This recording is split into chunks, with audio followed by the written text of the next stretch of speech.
Philippians chapter 4 and verse 5. మీ సహనమును సకల జనులకు తెలియబడనీయుడి, ప్రభువు సమీపంగా ఉన్నాడు. క్రైస్తవ జీవితం సహనంతో కూడిన జీవితం, ఓర్పుతో కూడిన జీవితం.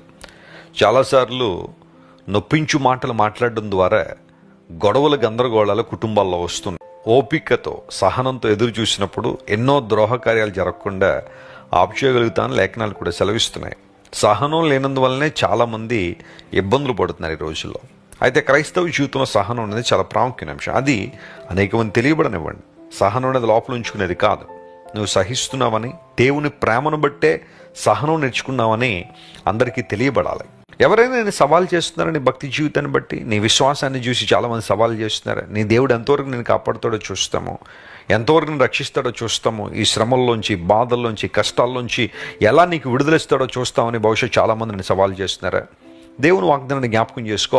ఆయన మనకు సమీపంగా ఉండు దేవుడు. ఆయన ద్వితీయోపదేశకాండంలో కూడా మోషే మాట్లాడుతూ 4వ అధ్యాయంలో ఇలా అంటాడు, మీ దేవుడిని యెహోవా మీరు మొరపెట్టినప్పుడల్లా మీకు సమీపంగా ఉన్నట్టు మరి ఏ జనమునకు ఏ దేవుడు సమీపంగా ఉన్నాడు?